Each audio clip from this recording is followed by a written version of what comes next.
Hello folks, welcome back to Canada's boxing channel. Beautiful day outside, just come back from a walk.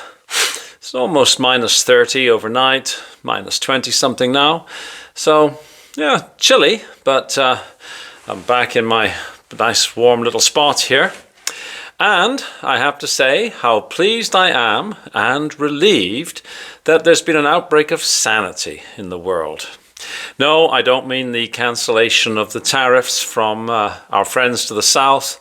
I mean that the fight, if we could call it that I did a video about yesterday between Saul Canelo Alvarez and Jake, the problem child Paul, is thankfully not going to happen.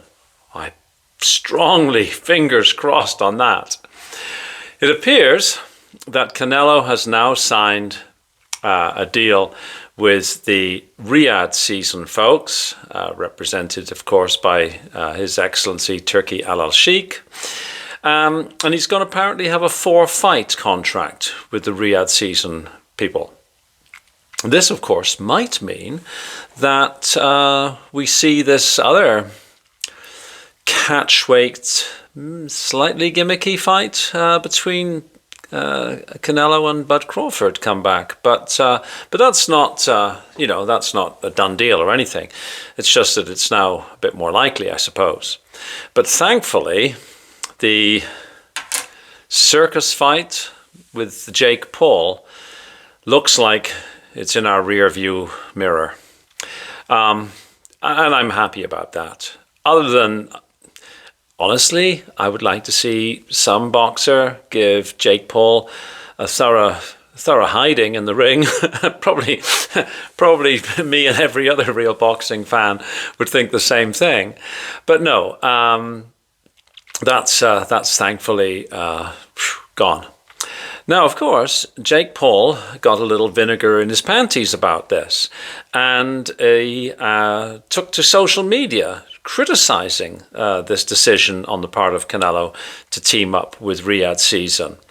I will read exactly what he says rather than trying to paraphrase it. So he said, this is Jake Paul, breaking news, Canelo Alvarez ducked me, Jake Paul, and is now an owned slave with no regard for the pride of the Mexican people who support him on US soil. He goes on to say, it's not surprising when his whole career he has done nothing for the sport of boxing outside of the ring. I'm the new face of boxing. You cannot have the biggest fight of 2025 without my name involved. When all of your events tank and lose money, you will all realize who the king of the sport is. 28 years old, biggest fight in boxing history, my own boss, not owned. So that's the view of Jake Paul.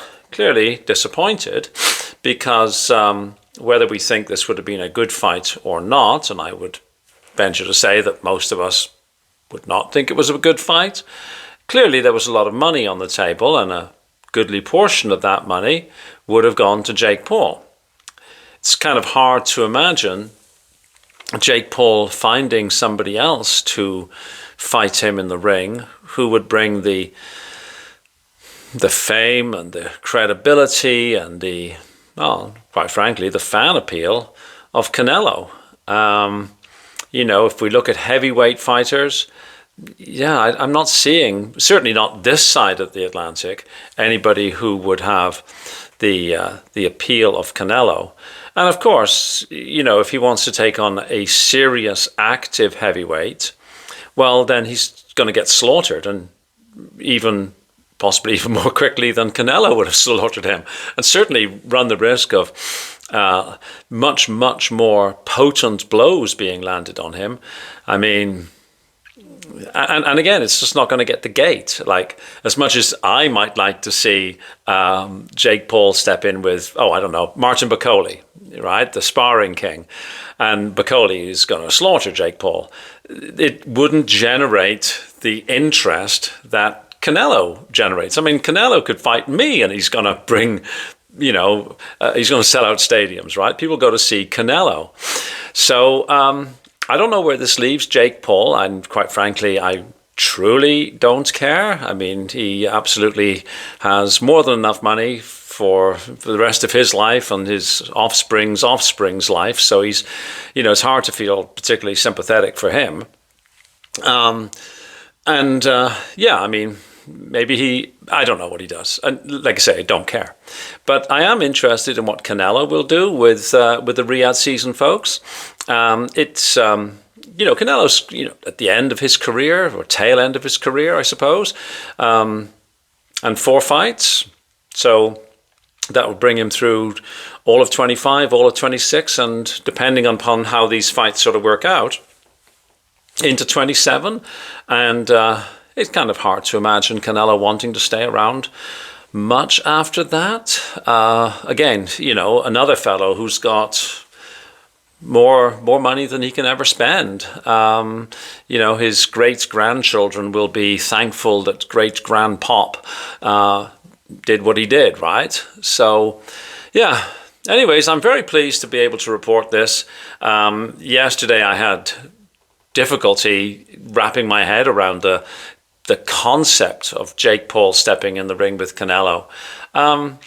Maybe he might take up an offer that Carl Froch made to him a while back. Of course, there isn't the money, but I'm sure Carl Froch would relish the idea of lacing up a pair of gloves just for he might even do it for nothing. No, probably not. Just to, give Jake Paul a lesson, shall we say.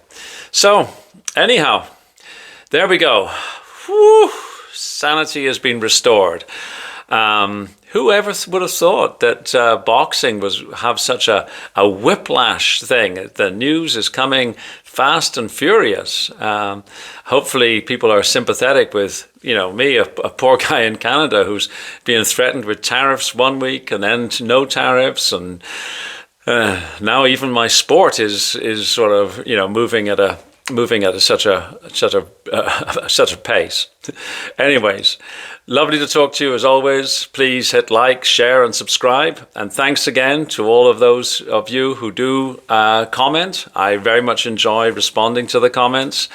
I'm sort of 8 hours behind many of you. I think most of my viewers are in the UK, so it's I'm 8 hours behind, but I enjoy getting up in the morning and seeing people who have commented overnight. It's it gives me a bit of a kick. As I said to my wife, I've got over 70 subscribers. She had to grab the phone off me. She didn't believe that 70 people would be interested. So thanks again, everybody. And wherever you are, have a fabulous day. Cheers. Bye-bye.